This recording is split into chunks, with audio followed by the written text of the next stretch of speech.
Hello, ഞാൻ Jason Chacko.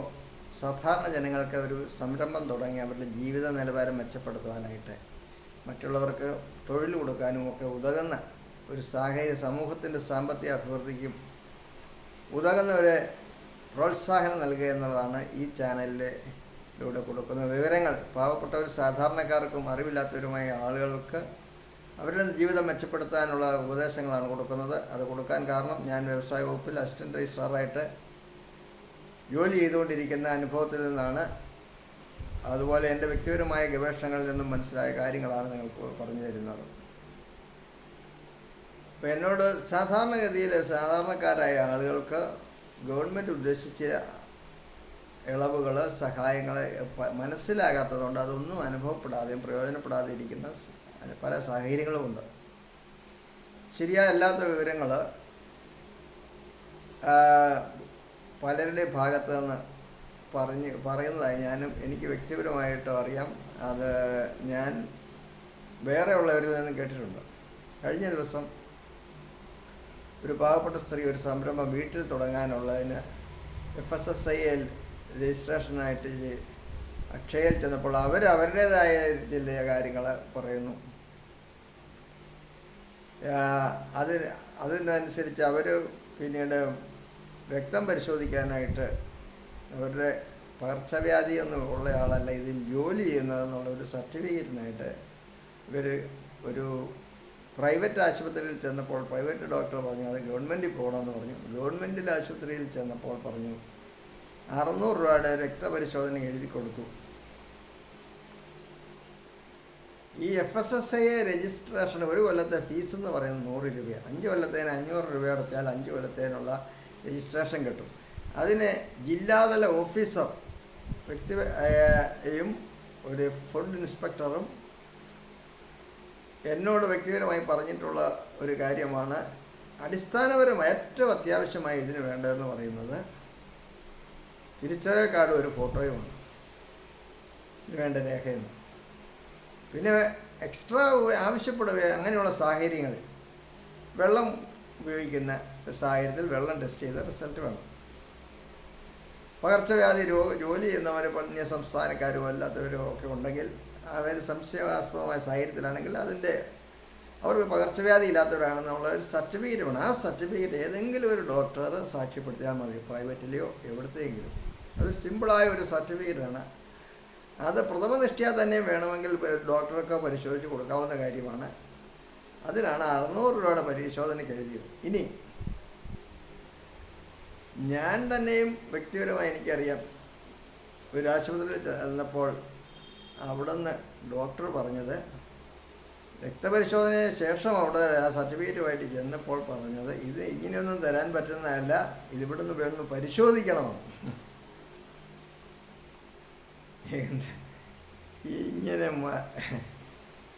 ഇങ്ങനെ മനുഷ്യനെ അറിവില്ലാത്തവരെ കോംപ്ലിക്കേറ്റ് ചെയ്യുന്ന പല സാഹചര്യങ്ങളുണ്ട്. അപ്പോൾ അതുകൊണ്ട് എനിക്കതേക്കുറിച്ച് ഒരു സംഭവ കഥ നിങ്ങളോട് പറയാനുണ്ട്. അതിൽ നിങ്ങൾ മനസ്സിലാക്കിയെടുത്തുകൊള്ളുക. അമേരിക്കയിലെ ആഫ്രിക്കയിൽ നിന്ന് കൊണ്ടുവന്ന നീഗ്രോകളായ അടിമകൾ ആണ് തോട്ടങ്ങളിൽ മറ്റും തൊഴിൽ ചെയ്തുകൊണ്ടിരുന്നത്. ഈ അടിമകൾക്ക് പ്രത്യേക അവകാശങ്ങളൊന്നുമില്ല. അവരെ കന്നുകാലികളെ പോലെ വിലയ്ക്ക് വാങ്ങിക്കൊണ്ടിരുന്നതാണ്. 10,000-കണക്കിന് ഏക്കർ തോട്ടങ്ങൾ ഒരാൾക്കുണ്ടായിരിക്കാം. ആ തോട്ടങ്ങളിൽ കൃഷി ചെയ്യുന്നതിന് ഈ അടിമകളെ ചിലപ്പോൾ 1000-കണക്കിന് അടിമകൾ ഒരാൾക്ക് സ്വന്തമായിട്ടുണ്ടായിരിക്കാം.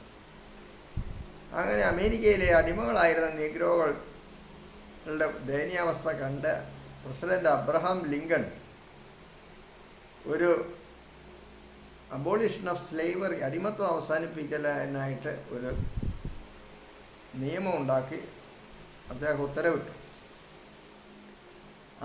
അപ്പോൾ അദ്ദേഹം ഒപ്പുവെച്ചപ്പോൾ മുതൽ അമേരിക്കയിലെ അടിമത്വം പൂർണ്ണമായും നിയമപരമായി നിരോധിക്കപ്പെട്ടു. അപ്പോൾ അമേരിക്കയിൽ അടിമത്വം നിരോധിച്ച എബ്രഹാം ലിങ്കൺ ഒപ്പുവെച്ചു, ഓർഡർ ഇറക്കി. അപ്പോൾ എന്താണ് നിങ്ങൾ വിചാരിക്കുന്നത്? ഓരോരുത്തരുടെയും തോട്ടത്തിൽ 1000 പേര് 10,000 അടിമകൾ 100 അടിമകളൊക്കെ വിലയ്ക്ക് മേടിച്ചിട്ടിരിക്കുന്നതാണ്. അപ്പോൾ ഇതിൻ്റെ ഉടമസ്ഥന്മാരെന്ത് ചെയ്യും? ഇവരുടനെ തന്നെ ഈ സർട്ടിഫിക്കറ്റ്, ഈ വിവരം അബ്രഹാം ലിങ്കൺ ഒപ്പിട്ടെന്നുള്ള വിവരം ഇവിടെ തോട്ടത്തിൽ പണിയുന്ന അടിമ ഒരിക്കലും അന്നത്തെ കാലത്ത് അറിയണമെന്നില്ല. അപ്പോൾ ഈ തോട്ടത്തിൻ്റെ ഉടമകൾ എന്ത് ചെയ്യും? എബ്രഹാം ലിങ്കിൻ്റെ ഓർഡറിൻ്റെ കോപ്പി എടുത്ത് എല്ലാ അടിമകൾക്കും കൊടുത്ത് നിങ്ങൾ ഏറെ സ്വതന്ത്രമാക്കിയിരിക്കുക, ഇന്ന് തന്നെ വീട്ടിൽ പോകണം കേട്ടോ എന്ന് പറഞ്ഞ് അവർക്ക് കൊടുക്കുമെന്നാണോ നിങ്ങൾ കരുതുന്നത്? അപൂർവം ചില നല്ല മനുഷ്യർ അങ്ങനെയും ചെയ്തെന്ന് വരാം. പക്ഷെ ബഹുഭൂരിപക്ഷം വരുന്ന ഇത് ഇവരുടെ ഉടമകളായ മനുഷ്യരെന്താ ചെയ്യുന്നത്? അവർ ഇങ്ങനെ ഒരു സംഭവം ഈ ജനങ്ങൾ അറിയാതിരിക്കാൻ, ഈ സത്യം ഈ അടിമകൾ അറിയാതിരിക്കാനായിട്ട് എല്ലാ നടപടിയും എടുക്കും. അപ്പോൾ അവരെന്താ പറയും? അവരൊരു കാരണവശാലും ഈ വിവരം അടിമകൾ അറിയാതിരിക്കുന്നിടത്തോളം ഈ അടിമകൾക്ക് ഒരിക്കലും സ്വാതന്ത്ര്യം കിട്ടിയില്ല. കാര്യം അബ്രഹാം ലിങ്കൻ ഇവർക്ക് സ്വാതന്ത്ര്യം നിയമപരമായി കൊടുത്തു എന്നുള്ള വസ്തുത സത്യം അവർ മനസ്സിലാക്കിയില്ലെങ്കിൽ അവരെന്നും അടിമയാണെന്ന് ഓർത്ത് അവർ പണിതുകൊണ്ടിരിക്കും. അപ്പോൾ ഇവരെന്ത് ചെയ്യും? ഇവരുടെ ഉടമകളായ ആളുകൾ ഇവരിതറിയാതിരിക്കാൻ ശ്രദ്ധിക്കും. ഇനി അഥവാ ഏതെങ്കിലും വിധേന ഇവർ അറിഞ്ഞാൽ തന്നെ ഈ ഉടമ അത് സമ്മതിച്ചു കൊടുക്കുമെന്ന് നിങ്ങൾ തോന്നോ? അബ്രഹാം ലിങ്കൻ ഒപ്പിട്ടൊന്ന് ഇതൊക്കെ ആരും നിന്നോട് പറയും? ഇതൊക്കെ ചുമ്മാ ഇതൊന്നും നടപ്പാക്കാൻ കഴിയുന്ന കാര്യമാണോ? ഇതെന്നെ ഈ പറയുന്നത് വല്ലവരും അബ്രഹാം ലിങ്കൻ പറഞ്ഞെന്ന് പറഞ്ഞ് ഞാൻ കാശ് കൊടുത്ത് മേടിച്ച് നിർത്തിയിരിക്കുന്നത്, നിനക്ക് അങ്ങനെ ഒരു സ്വതന്ത്രനാ ഫ്രീ ആയിട്ട് പോകാൻ പറ്റുമോ? ഞാനല്ലേ കാശ് മുടക്കിയതെന്ന് എന്നൊക്കെ പറഞ്ഞ് ഇവരെ കുഴപ്പിച്ച് ഇവരെ ഒരിക്കലും ഇവരെ സ്വതന്ത്രനാകാൻ അനുവദിക്കുകയില്ല ഇവരുടെ ഈ ഉടമകൾ. അപ്പോൾ നിങ്ങൾ മനസ്സിലാക്കണം. അപ്പോൾ ഒന്നുകിൽ ഇത് അറിയാത്ത അനേക അടിമകൾ, ഈ അബ്രഹാം ലിങ്കൻ ഇവർക്ക് സ്വാതന്ത്ര്യം കൊടുത്തിട്ടും ഇത് അറിയാത്ത അനേക അടിമകൾ പിന്നെയും അടിമകളായി തോട്ടങ്ങൾ പണി ചെയ്ത് അവരുടെ ജീവിതം അവിടെ ഒടുങ്ങി. ഇനി ചില അടിമകൾ ഇത് അറിഞ്ഞെങ്കിലും അവർ ചെന്ന് ചോദിച്ചു, ഞങ്ങൾക്ക് ഇങ്ങനെ ഞങ്ങളെല്ലാം സ്വതന്ത്രമാക്കുക എന്ന് കേട്ടല്ലോ, അതുകൊണ്ട് ഞങ്ങളെ വിടണമെന്ന് പറഞ്ഞപ്പോൾ അവരുടെ ഉടമസ്ഥന്മാർ പറഞ്ഞു, ഒരിക്കലും അത് നടക്കുന്ന കേസല്ല, നിങ്ങൾ സ്വതന്ത്രമാകാൻ പോകുന്ന കാശ് നടക്കുന്നതല്ല, അങ്ങനെ ഒരു കാര്യവുമില്ല, അതൊന്നും ചുമ്മാ ആരാണ്ട് പറയുന്നതാണ്, ഞാൻ കാശ് മുടക്കിയത്, അതുകൊണ്ട് ഞാൻ പറയാതെ നിങ്ങൾക്കൊന്നും പോകാനൊക്കെയെന്ന് പറഞ്ഞു. അത് വിശ്വസിച്ച് അങ്ങനെയും ചിലർ സഹിച്ച് അവരും അടിമകളായി തുടർന്നു. എന്നാൽ ഈ സത്യം മനസ്സിലാക്കിയ ചിലർ ധൈര്യത്തോടു കൂടി അവരെ അങ്ങ് പോയവർ പോവുകയും ചെയ്തു, അവൻ സ്വതന്ത്രനായി. ഇതാണ് ഈ ഒരു സാഹചര്യം ഇന്ന് നിലനിൽക്കുന്നുണ്ട് പല രീതിയിൽ. അപ്പം നിങ്ങൾക്ക് ഗവൺമെൻറ് നൽകിയ കാര്യങ്ങൾ, ഇളവുകൾ ജനങ്ങൾക്ക് വേണ്ടി, ജനങ്ങളുടെ പ്രതിനിധികളാണ് ഗവൺമെൻറ് എന്ന് പറയുന്നത്. ആ കാര്യങ്ങൾ നമ്മൾ അറിഞ്ഞാൽ മാത്രമേ നമുക്കത് അവകാശമാക്കാനൊക്കുള്ളൂ. അവകാശമാക്കിയാലേ ആ ഇളവ് നമുക്ക് ലഭിക്കുകയുള്ളൂ. അപ്പോൾ നിങ്ങളൊരു സംരംഭകനാകാൻ ഇറങ്ങണമെങ്കിൽ നിങ്ങൾ ഈ കാര്യങ്ങളൊക്കെ വ്യക്തമായി കൂടുതൽ പഠിച്ച് വ്യക്തത വരുത്തുകയാണെങ്കിൽ നിങ്ങൾക്കത് എളുപ്പമായിരിക്കും. അപ്പോൾ നിങ്ങൾക്ക് ഇത് അവകാശമാകും. നിങ്ങൾക്ക് ഈ പല കാര്യങ്ങളും നിങ്ങൾക്ക് അവകാശമാക്കാൻ സാധിക്കും. അല്ലാത്ത കുഴപ്പം എന്താണെന്ന് വെച്ചാൽ ഈ പറഞ്ഞ പോലെ ഒരു പൊടി പാക്ക് ചെയ്തോ അല്ലെങ്കിൽ ഒരു മുളക് വറുത്തതോ അല്ലെങ്കിൽ ഒരു പാക്ക് ചെയ്ത് കൊടുക്കുന്ന ഒരാൾക്ക് ഒരു ഉദാഹരണം പറയാം. ഒരു സ്ത്രീ വീട്ടിനകത്തൊരു പാവപ്പെട്ട സ്ത്രീ കുടുംബം പുലർത്താനായിട്ട് മുളക് വറുത്ത് പ്ലാസ്റ്റിക്കിൽ പാക്ക് ചെയ്ത് 2 രൂപയുടെ 5 രൂപയുടെ കൂടാക്കി വിൽക്കുകയാണ്. ഈ സ്ത്രീ ചെയ്യുന്ന സംരംഭത്തിന് വെള്ളം ടെസ്റ്റ് ചെയ്യുന്ന സർട്ടിഫിക്കറ്റിൻ്റെ ആവശ്യമുണ്ടോ? ഇല്ല. അപ്പോൾ ശരിയായിട്ടുള്ള യഥാർത്ഥ ഓഫീസർമാർ അത് ആവശ്യപ്പെടുകയില്ല, അവർക്കതിൻ്റെ ആവശ്യമില്ല. അപ്പോൾ അവരൊരു തിരിച്ചറിയൽ കാർഡും ഫോട്ടോയും കൊടുത്ത് അവർക്ക് രജിസ്ട്രേഷൻ എടുക്കാവുന്ന കാര്യമേ ഉള്ളൂ. അവർ ചെയ്യുന്ന ഇത്രയേ ഉള്ളൂ. അതുപോലെ ആവശ്യമായിട്ട് അല്ലെങ്കിൽ കൂടി വന്നാൽ ഒത്തിരി പണിക്കാരുള്ള ഒരു സാഹചര്യത്തിൽ അവരുടെ ബ്ലഡ് ടെസ്റ്റ് ചെയ്ത റിസൾട്ട് ആ ഒരു സർട്ടിഫിക്കറ്റ് കൂടെ അവിടെ വേണം. അല്ലെങ്കിൽ വെള്ളം ഉപയോഗിക്കുന്നിടത്താണ് വെള്ളം ടെസ്റ്റ് ചെയ്ത സർട്ടിഫിക്കറ്റ് വേണം. അത്യാവശ്യം അങ്ങനെ ചില ഒരു സാഹചര്യം അനുസരിച്ചാണ് അപ്പോൾ അഡീഷണൽ ആയിട്ടുള്ള ഡോക്യുമെൻറ്റ്സ് ആവശ്യപ്പെടുന്നത്. അപ്പോൾ ഈ വേറെ പ്രശ്നമില്ലാത്തവരെ സംബന്ധിച്ചിടത്തോളം അവർക്ക് ഈ 100 രൂപ ഫീസും അടച്ച് തിരിച്ചറിയൽ കാർഡും ഈ ഫോട്ടോയും കൊടുത്ത് അവർക്കൊരു വർഷത്തെ രജിസ്ട്രേഷൻ എടുക്കാവുന്നതാണ്. പിന്നീട് അവർ വർദ്ധിപ്പിക്കുന്നതനുസരിച്ച് എന്തെങ്കിലും അഡീഷണൽ ഡോക്യുമെൻറ്റ്സ് വേണമെങ്കിൽ അവർക്ക് കൊടുക്കാം.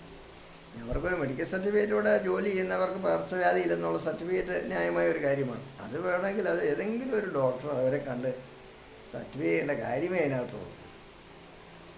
അപ്പോൾ അതൊക്കെ കോംപ്ലിക്കേറ്റ് ചെയ്ത് അത് 600 രൂപയുടെ രക്തപരിശോധന എന്നാലും കൊടുക്കാതില്ല, വീണ്ടും ആൾ വന്ന് പരിശോധിക്കണമെന്ന് പറയുക. ഇങ്ങനെയൊക്കെയുള്ള കൺഫ്യൂഷൻ ഉണ്ടാക്കിയാൽ എന്താ പറ്റുന്നതെന്ന് വെച്ചാൽ, ഈ ഒരു സ്ത്രീക്ക് വീട്ടിലൊരു ചെറിയ ഉപജീവനം കഴിക്കാൻ വേണ്ടി ഒരു ചെറിയ തൊഴിൽ തുടങ്ങാനുള്ള അവരതോടുകൂടി മടുത്ത് നിർത്തി. എന്നാൽ ഇത് ഒന്നും വേണ്ട, ഞാൻ എങ്ങനെയെങ്കിലും കഴിഞ്ഞോളാമെന്ന് പറഞ്ഞ് ഇത് ഉപേക്ഷിച്ച് പോകാനുള്ള സാഹചര്യമാണുള്ളത്. അപ്പം ഞാൻ ഈ അബ്രഹാം ലിങ്കൻ സ്വാതന്ത്ര്യം കൊടുത്തിട്ട് അവർക്ക് സ്വാതന്ത്ര്യം അനുവദിക്കാത്തവരെക്കുറിച്ച് ഒന്ന് ഓർത്ത് നോക്കുക.